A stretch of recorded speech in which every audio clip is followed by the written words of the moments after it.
"Extraordinary," said Dr. Fox the next morning, letting Andrew's dead left hand fall back upon the bed. "His heart was as sound as a dollar when I examined him the other day. It has just stopped as if he had been shot." Mrs. Andrews, through her tears, was looking at her dead husband's right hand. The 3 fingers next to the index finger were closed in stiffly on the palm, as if gripping the handle of a pistol. The taut thumb was doing its part to hold that invisible handle tightly and unwaveringly. But it was the index finger that Mrs. Andrews' eyes stayed on longest. It was only slightly curved inward, as if it were just about to press the trigger of the pistol. "Harry never even fired a shot," wailed Mrs. Andrews. "Aaron Burr killed him the way he killed Hamilton. Aaron Burr shot him through the heart. I knew he would. I knew he would." Dr. Fox put an arm about the hysterical woman and led her from the room. "She is crazy," he said to himself. "Stark, raving crazy."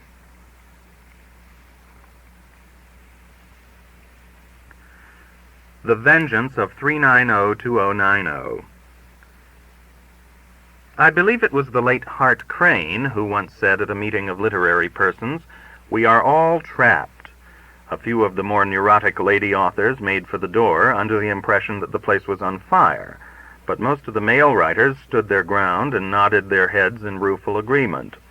They comprehended what he meant. We are trapped in consciousness, trapped by mortality, trapped inside an inadequate animal body, trapped within the poor limitations of the human spirit. Some of us, this is what I have been leading up to, also happen to be caught in smaller prisons within the larger ones, like a mouse in a trap in Sing Sing. This type of badgered human being is given to the short, nervous essay rather than to the 972-page novel or autobiography. He is more likely to fret about the discomforts of his particular cell than to concern himself with prison problems as a whole. You will find him in bed groaning when other people are up lecturing. This frailty, this preoccupation with and affinity for the smaller enormities of life, permits him to be overwhelmed by minor tyrannies and persecutions to the extent that for days on end he forgets his part in the struggle for that larger freedom which now engages the attention of all right-minded prisoners of the world. I happen to be intensely dedicated to opposing the perilous wrongs and injustices of this bad earth, but right at the moment all I can worry about is my troubles as number 390-2090. The sovereign state of Connecticut long ago laid a pretty trap for me. For years, like a fox, I avoided it, but this year it clamped down on me one lovely afternoon in Lakeville. In Connecticut, I am motor vehicle operator number 390-2090. Whenever Connecticut thinks of me, she thinks of me as that.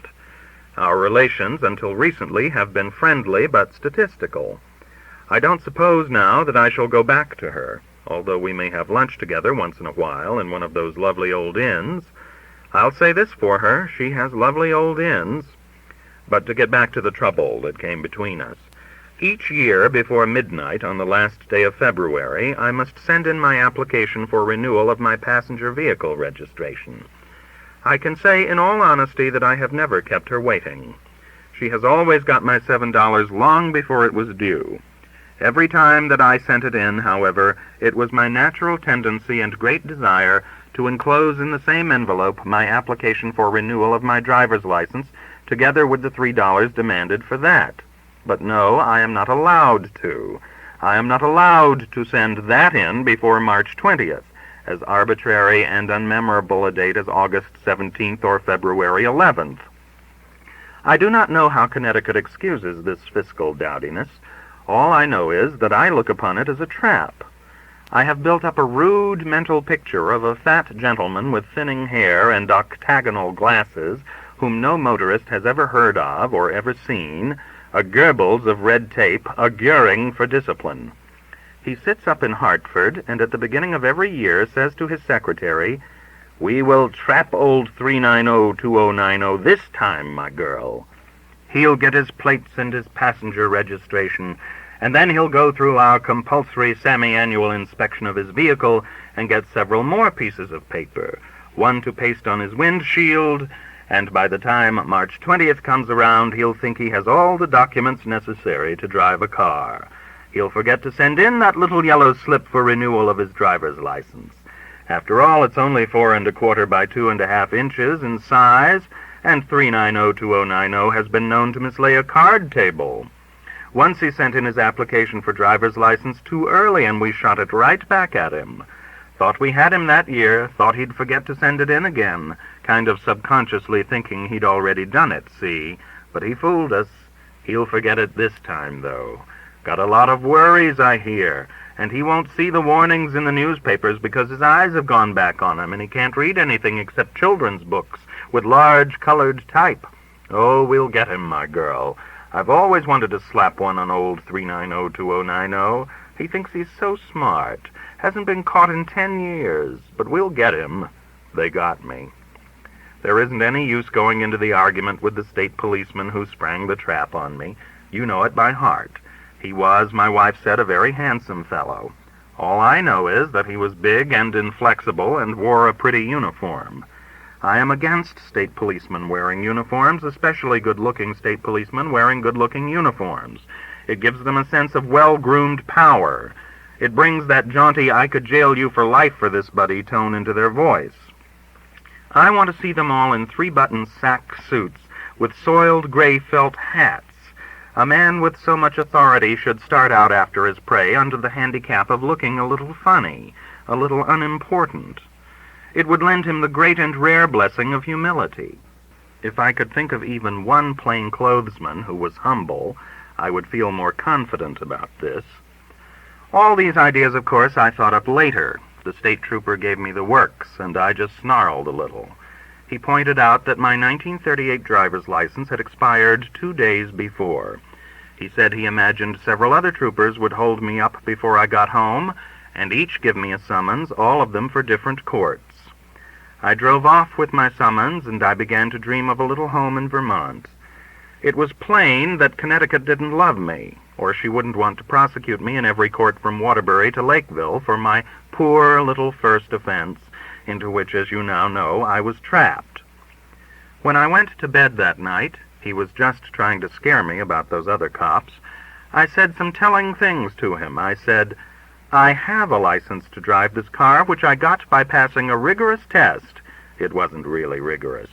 "You hold that license in your hand. I have simply forgot to renew it. My only fault is that I owe the state of Connecticut $3. Then I went into a bitter arraignment of a state which makes you pay for your car in February, but won't let you pay for the right to drive it till March. I waxed what could easily be called eloquent.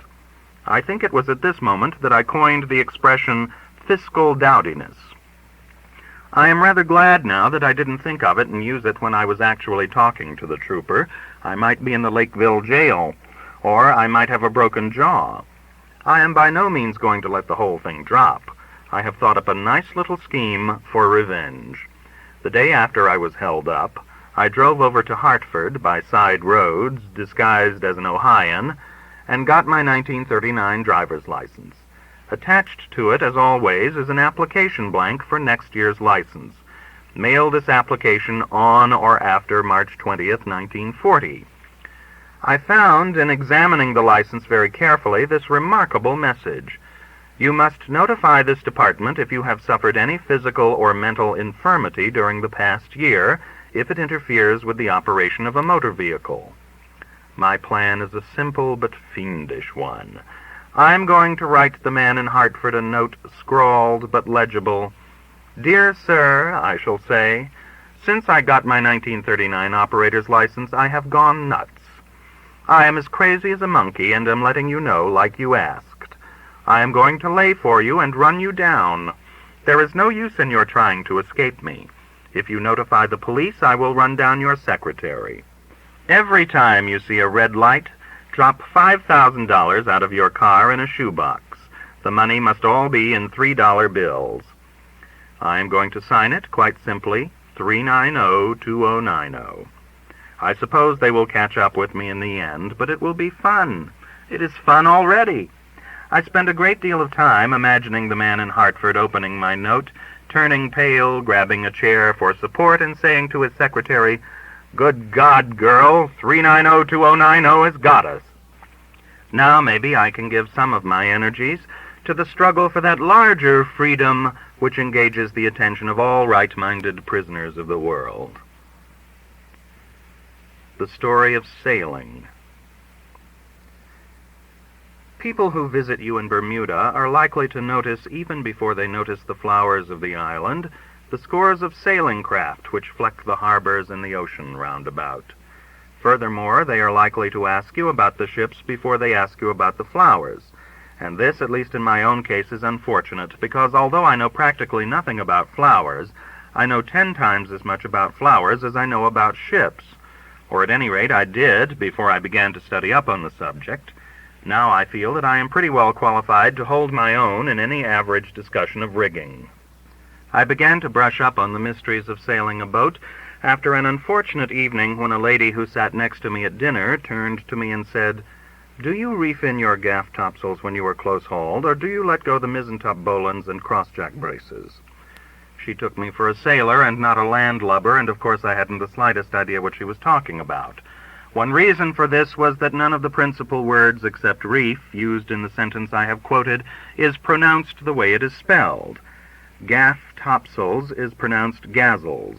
Close-hauled is pronounced cold. Mizzen-top bowlines is pronounced mittens, and cross-jack braces is pronounced crab-apples, or something that sounds a whole lot like that. Thus, what the lady really said to me was, "Do you reef in your gazzles when you are cold, or do you let go the mittens and crab-apples?" Many a visitor who is asked such a question takes the first ship back home, and it is for these embarrassed gentlemen that I am going to explain briefly the history and terminology of sailing. In the first place, there is no doubt but that the rigging of the modern sailing ship has become complicated beyond all necessity. If you want proof of this, you have only to look up the word rigging in the Encyclopedia Britannica.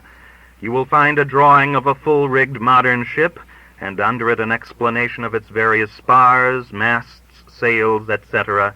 There are 45 different major parts, beginning with bowsprit, and going up to davit topping lips. Included in between are, among others, these items: the foretopmast staysail halyards, pronounced fazzles; the topgallant mastyard and lift, pronounced toft; the mizzen topgallant braces, pronounced maces; and the foretopmast backstays and topsail tie, pronounced frazentozel. The tendency of the average landlubber who studies this diagram for 5 minutes is to turn to Sanskrit in the encyclopedia and study up on that instead. But only a coward would do that. It is possible to get something out of the article on rigging if you keep at it long enough. Let us creep up on the formidable modern sailing ship in our stocking feet, beginning with one of the simplest of all known sailing craft, the Norse herring boat. Now, when the Norse built their sailing boats, they had only one idea in mind: to catch herring.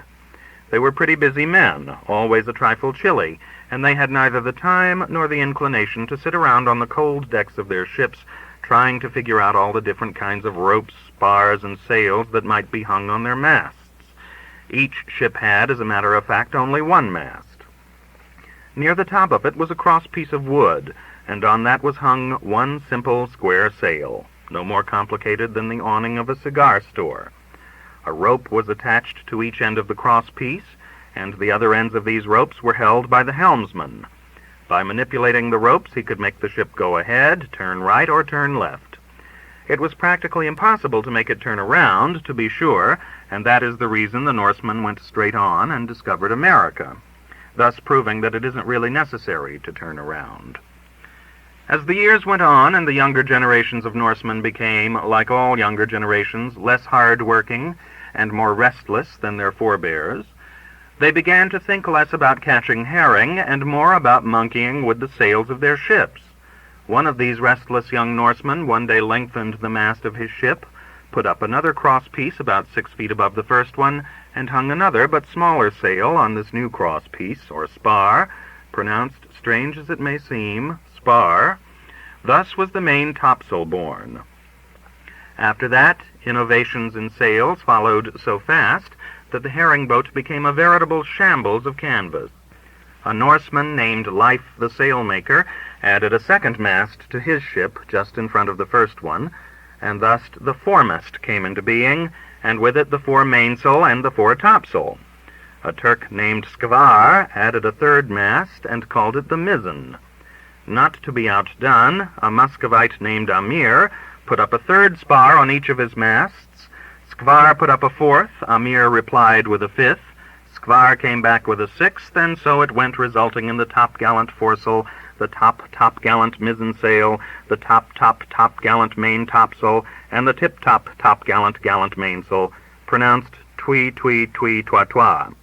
Practically nobody today sails a full-rigged seven-masted ship, so that it would not be especially helpful to describe in detail all the thousands of different gaffs, sprits, queeps, weems, lugs, miggets, lewards, spelled leewards, gessels, grommets, etc. on such a ship. I shall therefore devote what space I have left to a discussion of how to come back alive from a pleasant sail in the ordinary 20 or 30-foot sailing craft, such as you are likely to be taken for a ride in down in Bermuda.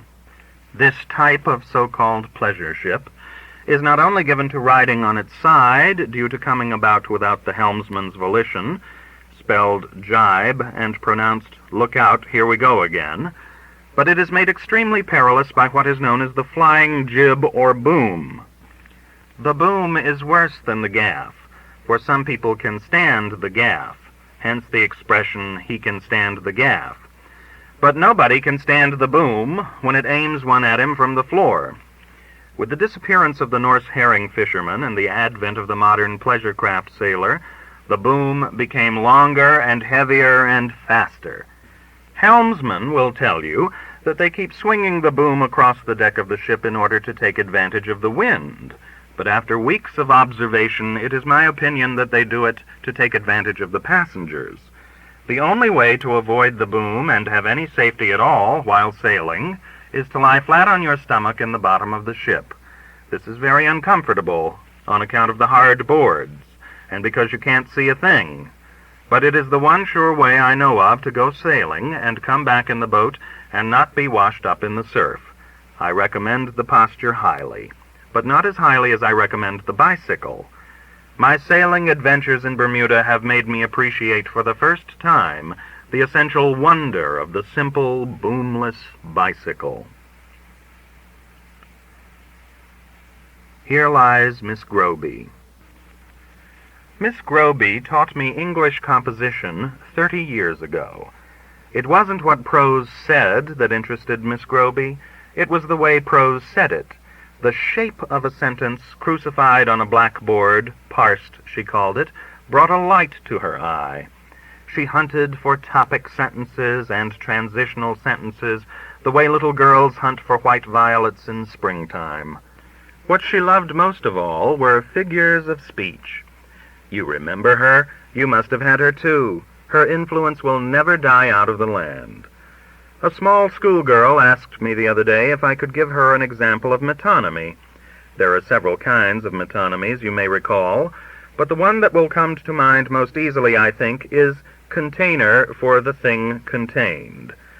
The vision of Miss Groby came clearly before me when the little girl mentioned the old familiar word. I saw her sitting at her desk, taking the rubber band off the roll call cards, rubbing it back upon the fingers of her right hand, and surveying us all separately with quick little hen-like turns of her head. Here lies Miss Groby, not dead, I think, but put away on a shelf with the other T-squares and rulers whose edges had lost their certainty. The fierce light that Miss Groby brought to English literature was the light of identification. Perhaps at the end she could no longer retain the dates of the birth and death of one of the Lake poets. That would have sent her to the principal of the school with her resignation. Or perhaps she could not remember finally exactly how many Cornishmen there were who had sworn that Trelawney should not die, or precisely how many springs were left to Houseman's lad in which to go about the woodlands to see the cherry hung with snow. Verse was one of Miss Groby's delights because there was so much in both its form and content that could be counted. I believe she would have got an enormous thrill out of Wordsworth's famous lines about Lucy if they had been written this way. A violet by a mossy stone, half hidden from the eye, fair as a star when 98 are shining in the sky. It is hard for me to believe that Miss Groby ever saw any famous work of literature from far enough away to know what it meant. She was forever climbing up the margins of books and crawling between their lines, hunting for the little gold of phrase, making marks with a pencil. As Palomides hunted the questing beast, she hunted the figure of speech. She hunted it through the clangorous halls of Shakespeare and through the green forests of Scott. Night after night, for homework, Miss Groby set us to searching in Ivanhoe and Julius Caesar for metaphors, similes, metonymies, apostrophes, personifications, and all the rest. It got so that figures of speech jumped out of the pages at you, obscuring the sense and pattern of the novel or play you were trying to read. Friends, Romans, countrymen, lend me your ears. Take that, for instance. There is an unusual but perfect example of container for the thing contained. If you read the funeral oration unwarily, that is to say, for its meaning, you might easily miss the CFTTC. Antony is, of course, not asking for their ears in the sense that he wants them cut off and handed over. He is asking for the function of those ears, for their power to hear, for, in a word, the thing they contain. At first I began to fear that all the characters in Shakespeare and Scott were crazy. They confused cause with effect, the sign for the thing signified, the thing held for the thing holding it. But after a while I began to suspect that it was I myself who was crazy. I would find myself lying awake at night saying over and over, the thinger for the thing contained. In a great but probably misguided attempt to keep my mind on its hinges, I would stare at the ceiling and try to think of an example of the thing contained for the container. It struck me as odd that Miss Groby had never thought of that inversion. I finally hit on one which I still remember. If a woman were to grab up a bottle of grade A and say to her husband, "Get away from me or I'll hit you with the milk," that would be a thing contained for the container. The next day in class, I raised my hand and brought my curious discovery straight out before Miss Groby and my astonished schoolmates. I was eager and serious about it, and it never occurred to me that the other children would laugh. They laughed, loudly and long. When Miss Groby had quieted them, she said to me rather coldly, "That was not really amusing, James. That's the mixed-up kind of thing that happened to me in my teens." In later years, I came across another excellent example of this figure of speech in a joke long since familiar to people who know vaudeville or burlesque, or radio for that matter. It goes something like this. A. What's your head all bandaged up for? B. I got hit with some tomatoes. A. How could that bruise you up so bad? B. These tomatoes were in a can. I wonder what Miss Groby would have thought of that one. I dream of my old English teacher occasionally. It seems that we are always in Sherwood Forest, and that from far away I can hear Robin Hood winding his silver horn. "Drat that man for making such a racket on his cornet," cries Miss Groby. "He scared away a perfectly darling container for the thing contained. A great big beautiful one. It leaped right back into its context when that man blew that cornet. It was the most wonderful container for the thing contained I ever saw here in the Forest of Arden." "This is Sherwood Forest," I say to her. "That doesn't make any difference at all that I can see," she says to me. Then I wake up, tossing and moaning.